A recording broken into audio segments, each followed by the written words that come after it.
here. It's all happening. Wow. Is that like a kind of a looks like a dock or something? Is that where that's where they go out for the try? Right there? Yeah, the try is over this way. I'm going to flip my camera around if I can. We're going a little bit rogue here today. There Amazing. we go. That's better. So That's we've got the triathlon gorgeous. just happening down there. In the reflection, you can see the mascot, which is just hanging out. Okay. But no, this Looks like there's is a nice little this is running path down there too. yeah. I like Trust you to that. notice that. Yeah. I got my uh, eye on that for sure. That's so tell amazing. me. Well, obviously, I wish I could be there, but it looks beautiful. Yeah, it really is. Bear with me. I'm just going to put you back into the tripod. Of course. Uh, so where are you in the world right now? I'm in Portland, Oregon. I live here right now. I'm getting ready to move actually in a couple months. But yeah, I'm on the West Coast in the United States. I feel like you have had a really busy year. Do you want to fill us in on what's been going on? Where do you start? Yeah, absolutely. Yeah, it has been a really busy year. At the end of 2020, I had a really big decision to make. My contract with my sponsor was up because that was supposed to be an Olympic year, and they often go in cycles like that. Um, and so I had a decision to make if I wanted to stay on or try and do something new. And I really kind of didn't want to make a decision like that right before an Olympics, but I felt like it was kind of a now or never thing. And if I felt like if I waited and did it, after the moment would kind of pass me by and the opportunity would pass me by. So I decided to kind of just risk it and do what I really wanted to do and really play kind of play the long game and make a decision I knew was going to be best for me in the long term, even though I knew it was going to be really hard in the short term. So I am now with a new sponsor that I'm proudly representing and a new coach, and I'm moving to a new city shortly. So lots of new, lots of different. And unfortunately, this summer, my body just kind of decided that it didn't like everything new and different and kind of freaked out on me. Ended up having some nerve issues right before the Olympic trials for track and field, and had to pull out at the last second, which obviously was not how I wanted the summer to end. But I also am just feeling super confident that I made the right decisions for me and for the long-term success of and health and happiness of my career. And, with the disappointment of not being in Tokyo right now, I know that, I have set myself up for success over the next 4 or 8 years, however much, however longer I get the honor of running and competing for Team USA. So yeah, that's why I'm here in Portland right now, and unfortunately not in Tokyo with you. You still have so much energy and positivity despite, the challenges that you just mentioned. And, Yeah. and we'll touch on those a little bit more, but where does that positivity come from? Where does that, I guess, mindset come from within you? Yeah, I mean, I am positive now. I posted a photo or a video rather of the day that I decided to pull out of the trials, which was incredibly hard to shoot. I was really emotional and just felt like that was really a big day that I didn't, want to have happen. And so I almost posted a photo, and my team, kind of pushed me to just like share with everyone what you're feeling, what you're going through, because that can be very misleading. Like you just said, like you're so positive and you like, well, that happened like over a month ago. So I've gotten the chance to kind of mourn it and start to move on and work on my health and realize that I did the right thing. But that does not mean that it was easy, and it doesn't mean that I didn't have like I cried every day for probably like 8 weeks straight. So it's it might look okay now, but I always want to be super just like honest with people that it's not all, positive all the time. I don't wake up every morning like, it's okay, I'm gonna get them next time. Like sometimes I wake up and I'm just like, I'm so bummed that it didn't work out perfectly the way that I imagined. And so just to like, yeah, be super honest that even though I'm getting through and I'm figuring it out, I'm figuring out just like anyone else, and it's definitely not easy. And the emotional toll that it plays on athletes who didn't make the team, or maybe they did make the team, but they didn't compete as well as they wanted to, or, they thought they were going to make the team, they didn't. They've been working their whole lives and, got sick right before, or what have you. There's so much heartbreak in any sport. And so I'm definitely, a part of that too. And I feel that heartbreak. But I also have a great support system around me. So I definitely feel super lucky that I have a lot of great people that help keep me up and don't let me stay down in that place for too long. So that's really the key. And you're human, you're like, Yeah. despite the fact, I think sometimes, we put people on pedestals because we adore them and we respect them and we love them. You are human. So how much, Yeah. I guess, when we talk about that post that you posted last month, how was that received? Because there was a lot of messages on there. Yeah. Yeah, it was really hard to make, but I knew that if I could get myself to just like say the words and be really vulnerable with my fans and followers, that they would see that part of me that not a lot of people want to show, myself included, that, I'd rather just show all the good stuff and like come work out with me, come do my ab routine and like all the fun, like come to the Olympics with me. It's gonna be great. But the truth is it's not like that every day. And I think people really like appreciated that Mhm. and saw me more as a human. And I hope like created some better connections with people. I got a lot of messages from people talking about, they would always caveat by saying like, it's not the same as you, but I've also been dealing with an injury and it's really hard. And I'm like, it's the same thing. You got what you love taken away from you. And so people could really relate to me.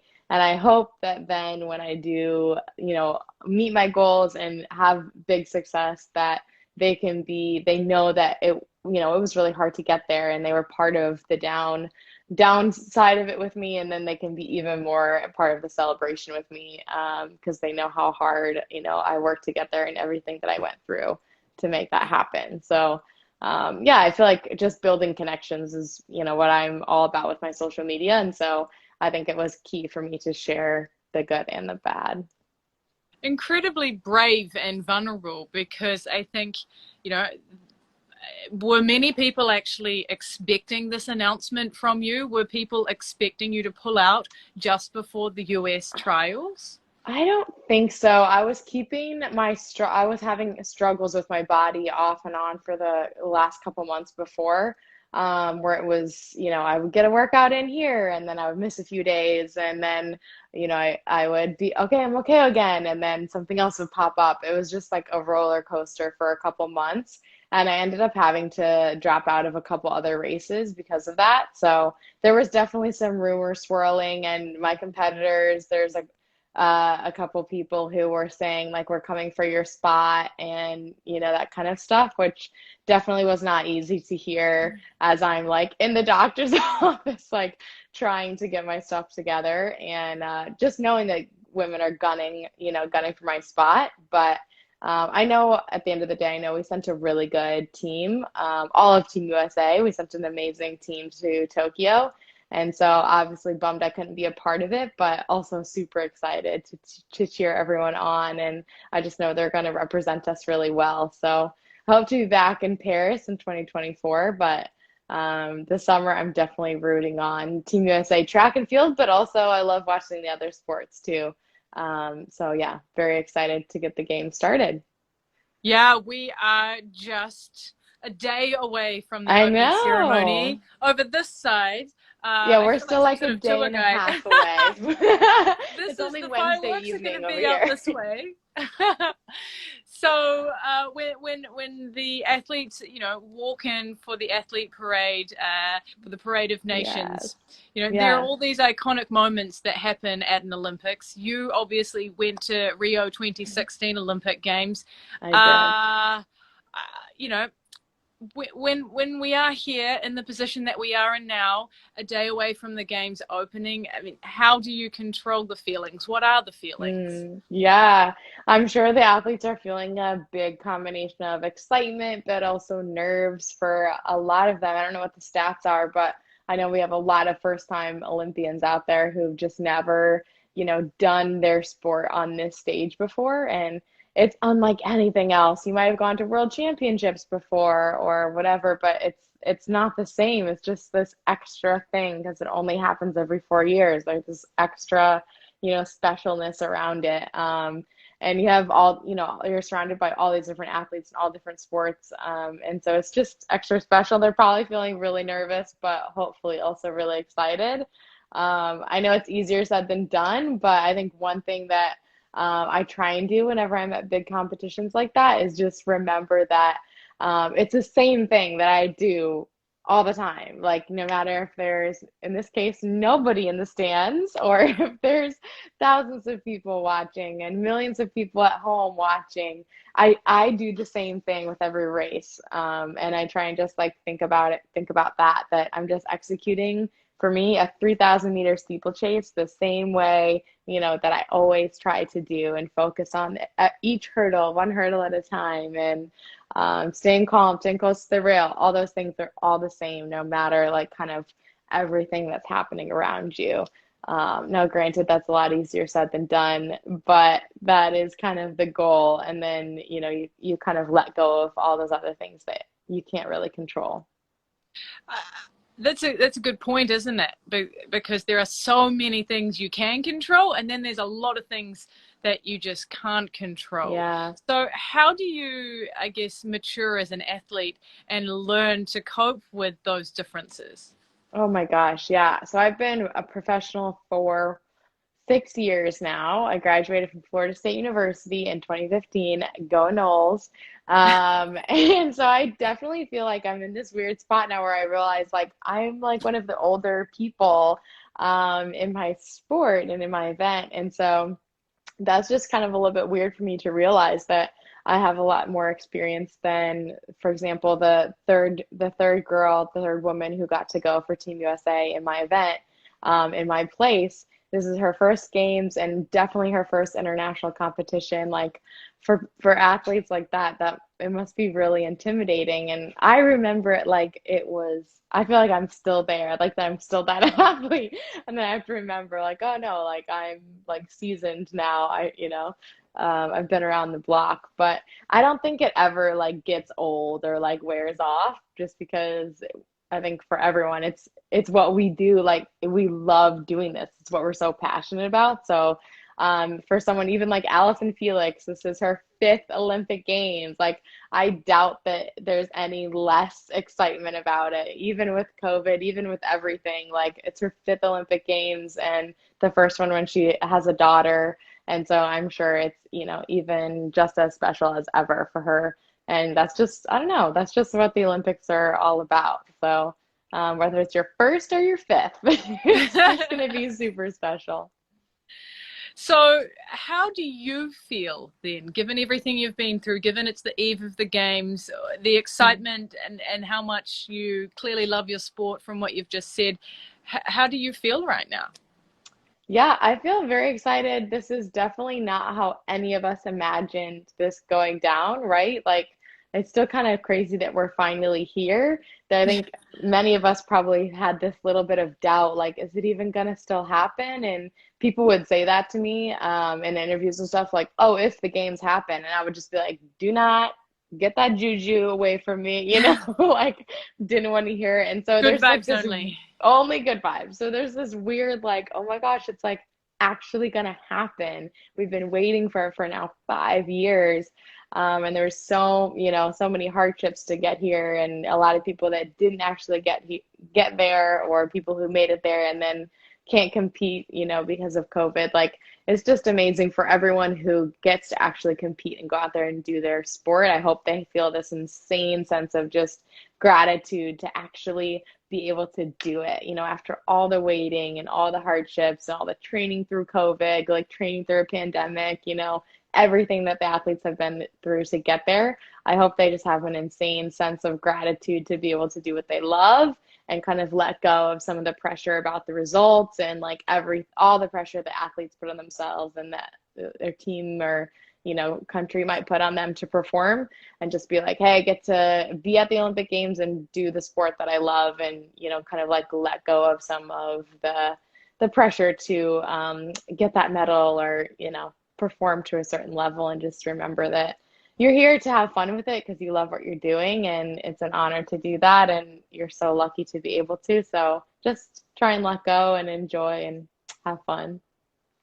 Do you have a sense, when you talk about it, there's still so much joy in your voice. Do you have a sense of it still being a bit bittersweet, or are you at complete peace with your decision? Yeah, it's still a little bit bittersweet. I definitely turned a corner a couple weeks after the trials, where I finally, I felt like one day that I literally just turned a corner, and I was like, oh, like, I think I'm okay now, which was weird. And I didn't know when that was going to happen, or if that was going to happen. So that was always just like, I still feel really sad. I still feel really sad. And then all of a sudden I was like, I think I'm okay. Like, I still wish I was there for sure. And everyone trying to tell me like, oh, it's the COVID Olympics or anything. I'm like, no, it is the real Olympic Games. And if given the chance, I would 100% be there. And I think anyone who says that doesn't know what they're talking about. Clearly never been to the Olympics.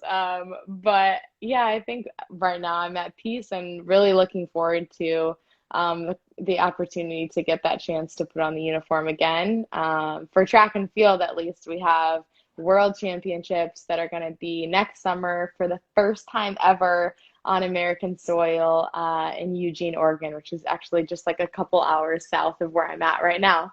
And so that's really exciting. And then we have another World Championships in 2023. And then obviously the games are coming up again pretty quick in 2024 in Paris. So I feel lucky that I have, many good years left underneath me. I know that my career is not over. I get to keep working and keep doing what I love. So I'm definitely holding on to that when thinking about, feeling sad for the summer, but also knowing that there's a lot more left in me and more to do. So I always let that inspire me to get healthy and get back to work and get training again. Well, that's exactly what you said in your post when you announced that you weren't going to be racing at trials. It was that you're playing the long game. Yeah. So when you think about the long game, what are your long-term goals? Yeah. Yeah, I can't believe that I'm even here, talking about 2024. 2028 is kind of wild. When I first went pro and tried to make the Olympic team, I only had a year after graduation, between graduating from college and 2016 Olympics. So it was a quick kind of turnaround. And I always kind of signed on to do it with the intention of trying to go to Rio. And then if I got to go, awesome, like I could be an Olympian, like check the box, cool, like did it. And then when everyone would ask me if I, was an Olympian, I could say yes. Yeah. But then I would move on and do something else. Or, I would try my best and it wouldn't work out. And, I could kind of be like, well, give it my all, and still like I would move on. But then after Rio, I had this weird like realization that I'm not over. This is not done. I have a lot more left in me, and I'm just getting started. And so that was kind of strange to go from like, I'll do this for a year, to being like, this is my life now, and I'm going to do it as long as I possibly can. So yeah, it just feels strange, but I do have a lot of big goals in track and field. I would like to set an American record in my event. Mm-hmm. So the fastest American woman to ever run 3,000 meters, a 3,000 meter steeplechase. I would also love to, my new goal is, this is kind of interesting actually. It's subtle, but instead of saying that I want to win an Olympic medal, which is what my goal was leading up to Tokyo, my goal now is to put myself in contention to win a medal, which kind of is subtle, but it's a little bit of like knowing that not all of that is kind of under my control. Like I can't control what other athletes are going to do. That there's certain things even about that day or like leading up to that day that I won't be able to control. And so the goal is to do everything that I can to put myself in the best position possible to compete for a medal. And then it's less of this like binary, did you win the medal? Did you not win the medal? And it's like either success or failure. And I think as athletes, we have a really hard time with that because, we we really kind of see our value and put value on ourselves, whether we do it or we don't. Like, did you make the games? Did you not? Did you get a medal? Did Right. you not? And if you do, then you're good and you have value and people celebrate you. And if you don't, you're a failure and you feel horrible about yourself, to be honest. And so I'm just changing the wording of my goals a little bit to be like, I'm not going to, lose any value if I don't get that medal, but I want to do everything that I can to just put myself in a spot to compete, and try and earn a medal. And if I can do that and it doesn't happen on the day, then I know that, I gave it my best. And if it does, then like kind of bonus or like, extra. So it's just a subtle way that I'm changing like how I talk about goals, but I think that's really important, both for Olympians who are doing this, but also for other people who might have, goals in life or their career, to just make it a little bit less. If you do this, you're a success and you have value, and if you don't, then you don't, which is just kind of a dangerous binary path to go down. Yeah, because I think, mindset and mental health and the way that we fuel our mind with our thoughts and our goals and our objectives Yeah. is incredibly important. And I'm sure that's something that, that you have learned over the years in your journey, and particularly in the last year and a half with the pandemic. Is that something, your mental health, Yeah. your mental well-being, how much has that been a focus of yours? Yeah.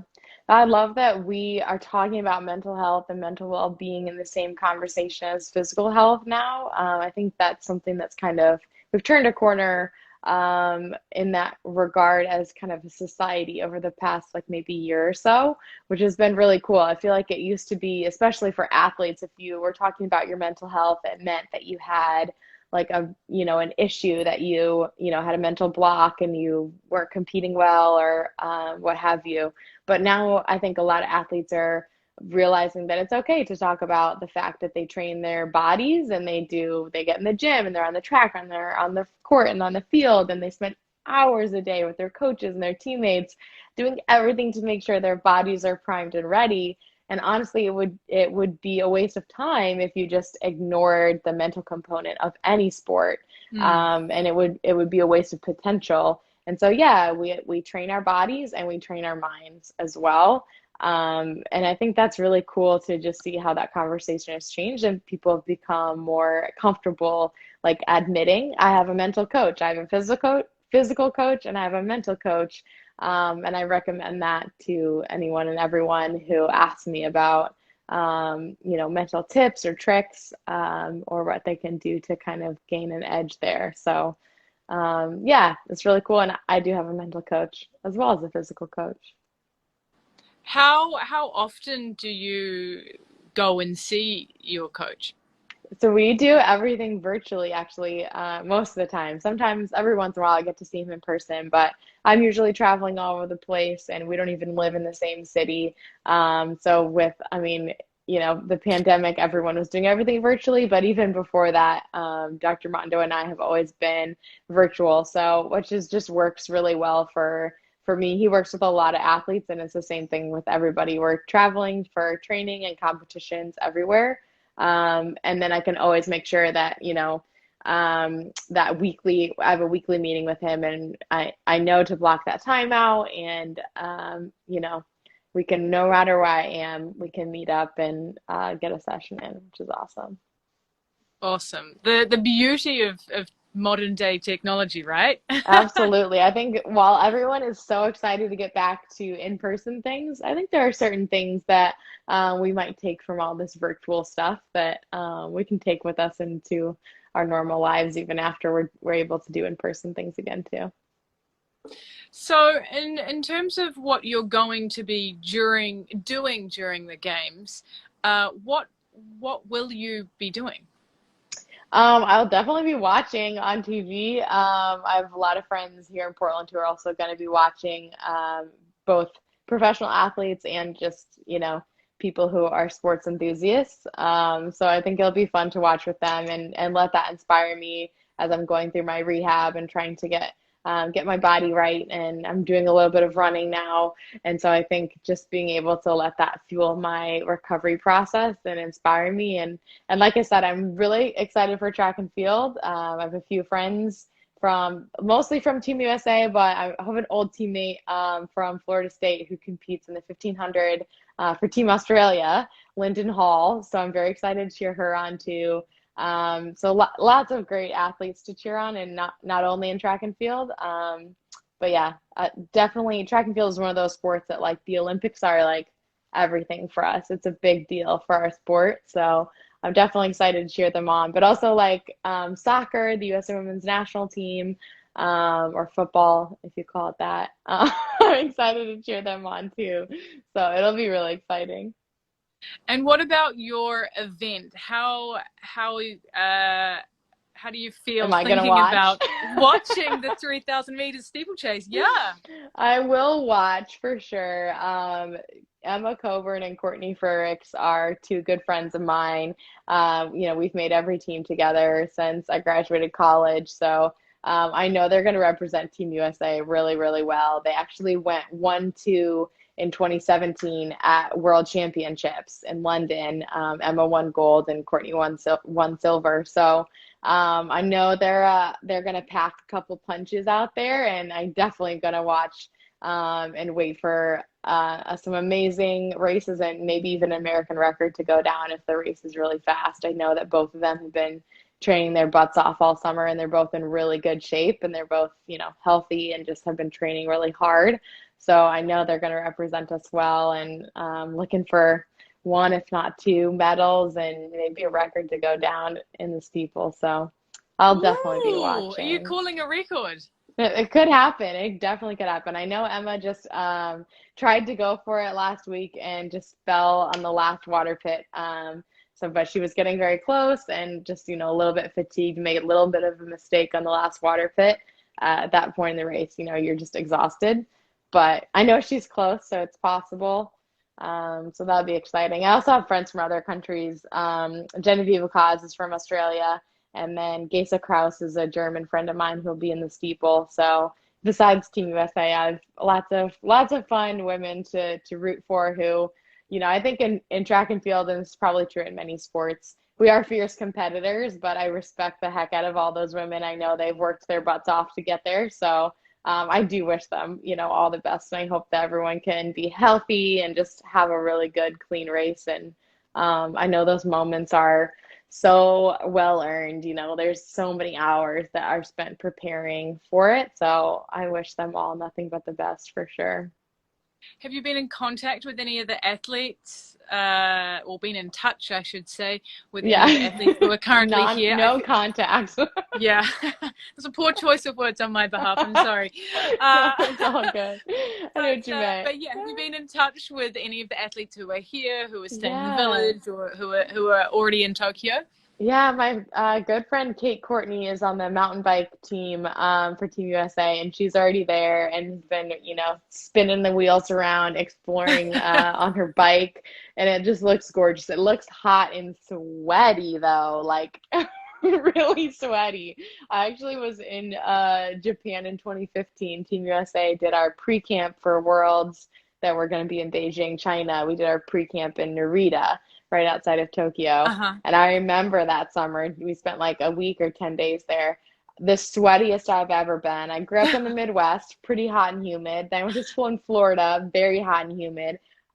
Neither of those, they paled in comparison to the weather in Tokyo that summer. So I remember that, and I know that they're going to be dealing with some intense weather. But I know a lot of them that I am friends with have been doing some heat and humidity training as well to get prepared for that. So we've got all the tools. They got the ice vest they're going to be wearing before they, get out there and compete to try and keep their core body temperatures down. So there'll be plenty of challenges, but I know they're all ready and just super excited.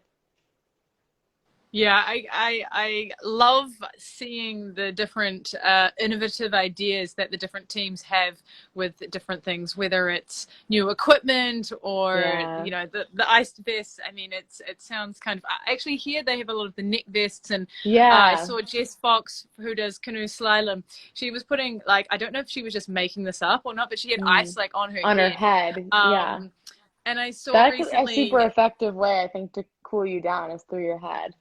Yeah, well, that's what they always say, right? If you're Yeah. cold, you put a hat on your head and something on your feet because that's where the heat goes. Hmm.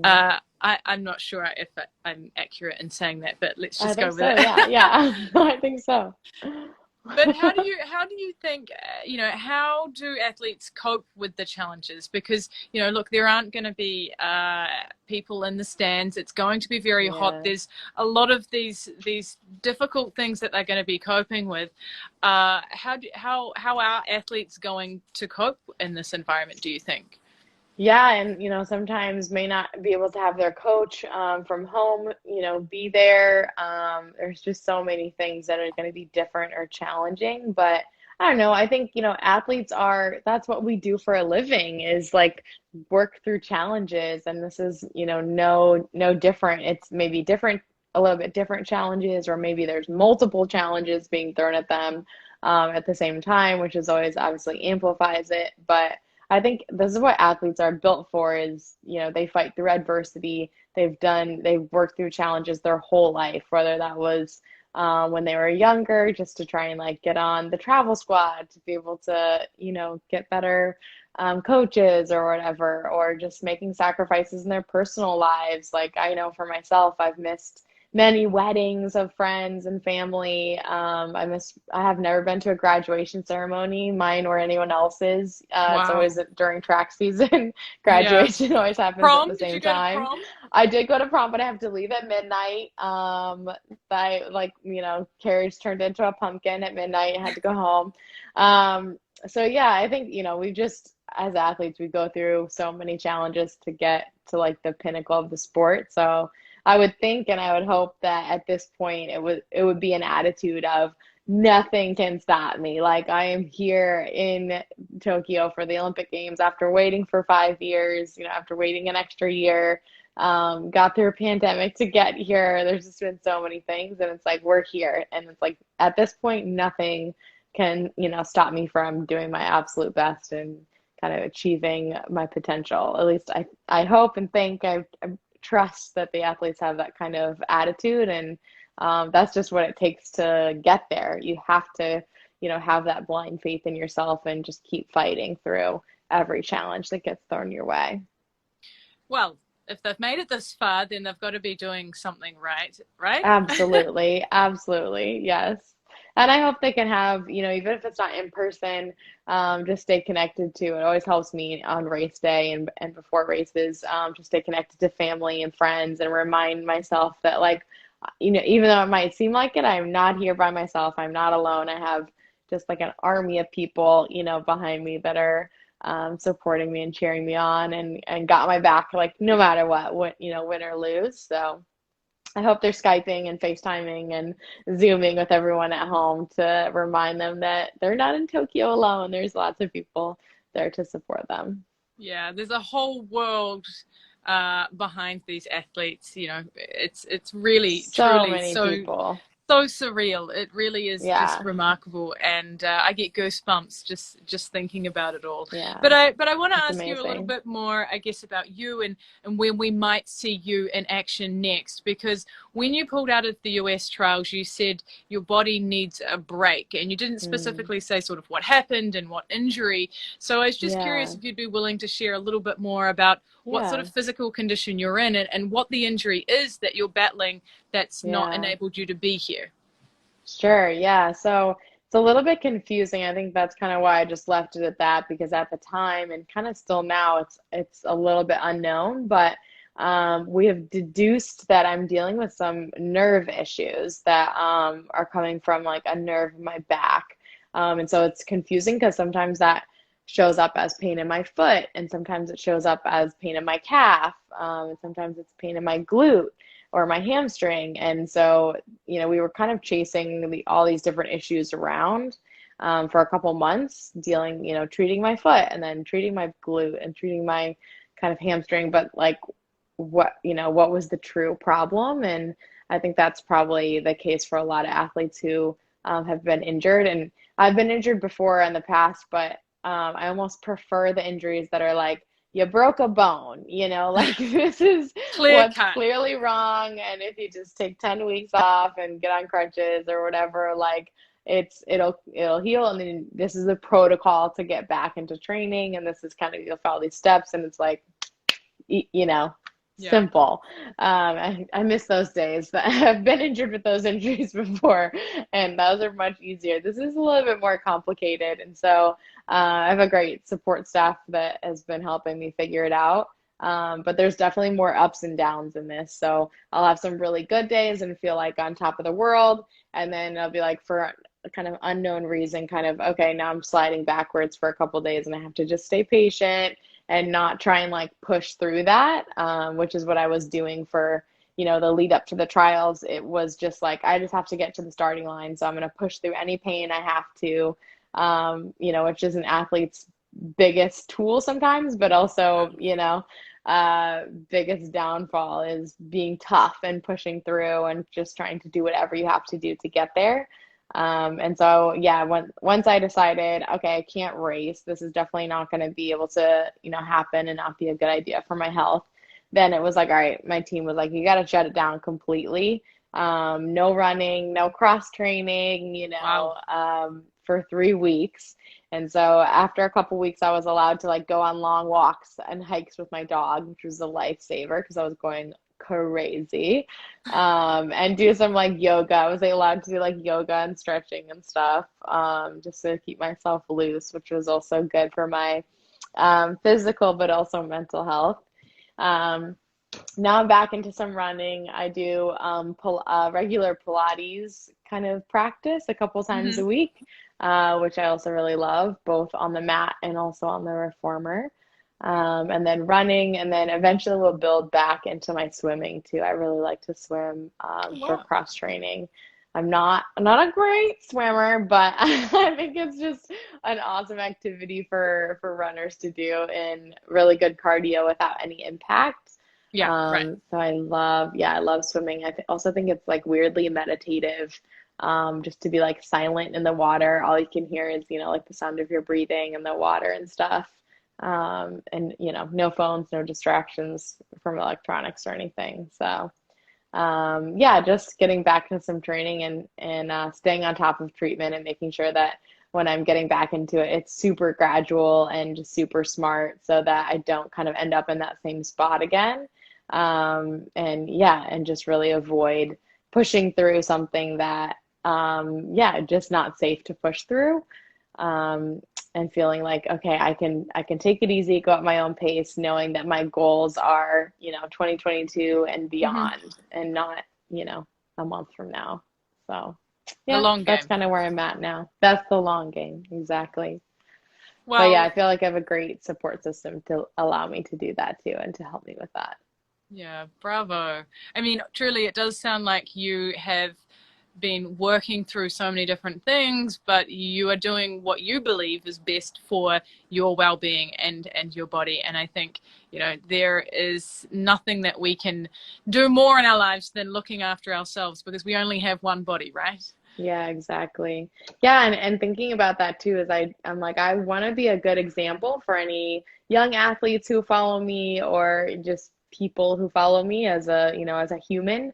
And I think about like, what would I tell an athlete who is going through that same thing? Like, would I tell her to ignore that crazy pain in her foot and keep running? Like, I would not recommend that. So a little moment of taking your own advice too, and just feeling like I want to be a good example for those young athletes who I know follow me and hang on to what I do and what I say, and feeling like a little bit of a sense of responsibility to do the right thing for me, but also knowing that what I say and what I do matters, and they're listening and they're watching. So want to make sure that I set a good example for them too.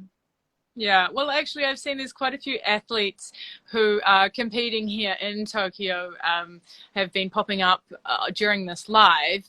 So I just wondered if you had any message for the athletes who are going to be competing here. Oh, I love that. Yeah, I hope that, I mean, I kind of said this earlier, but if you missed it, I hope that anyone who's there in Tokyo now, or if you're on your way there, if you're not there yet, that you just feel an insane sense of gratitude that with all of the crazy hurdles that were thrown at us over the past year, or more to get to where you are, you might have been working for years to get, to get to the games. I just hope that everyone who finally has made it there can take a little like breath of relief that you made it. You're after all of that, you are there, you're at the Olympics, you're doing it, and just to like soak it up and really enjoy that moment, and hopefully be able to take a little bit of that pressure off that you have to perform in a certain way, and just realize that you're at the games, you've already won, like you're already doing it. So just to relax and have a little bit of fun. And I think I always compete my best when I'm feeling relaxed and grateful, and just, yeah, ready to compete hard and not feeling tense and like there's a lot of pressure on me. So it will help you athletically too to feel that way, but also just for your mental well-being to know that you've made it, you're doing it, you're there. I hope it's the best feeling ever, and just to enjoy that feeling and enjoy that moment, because it is really sweet, and you never know, when you're going to be able to, if you're going to be able to do it again. So soak it up as much as you can. Awesome.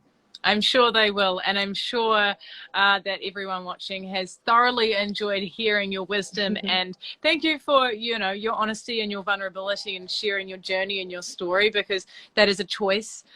You don't have to jump online and have these chats with us like you have. And so thank you. We Yeah. really do appreciate it. Thanks for giving me a platform to do so. It feels amazing to know that even though I'm not competing, that people still, they still care. That was something that I wrote about after pulling out, was like, I have these, and I know that maybe it's not true or not healthy, but still have these thoughts. But, like, truth is that I do have the thought of like, if I don't make the team, or if I don't get a medal, like what value do I have and what can I add to the world? And I just have had so many fans and followers be like, we don't really care. Like, we just want to be along for the ride, and we support you either way. And so I love that for anyone who's following along and feeling like, feeling that way, that your true support system, ride or dies, are there no matter what. And I appreciate the Olympic channel is there with me too, to, just to support every step in that journey, the highs and the lows, and everything in between. So appreciate you giving me the platform to share that. Well, the hashtag that we use, Stronger Together, is not just there for a laugh. We truly mean it, and together we are stronger together. So thanks again for your time, Colleen. All the best. Keep in Amazing. touch. And Thank you. yeah, when the time is right, when you're back on the track, let us know. Absolutely. Have fun in Tokyo. That background literally looks like a green screen. It's just insane. You know what? If anyone missed the beginning, that's real life. Just a window behind her. There were people out here earlier with like a little boat, and I thought, oh, well, this is great, because people will be able to see that it is It's actually real. a real It background. looks fake, but it's so real. Yeah, we need things moving. Sometimes big boats come past. But anyway, it's been great to chat to you. We so appreciate your time. You All the very too. best with your recovery, and we'll speak to you again very soon. Thank right? you. Enjoy your time in Tokyo. Will do. Ciao. Bye. Go Team USA.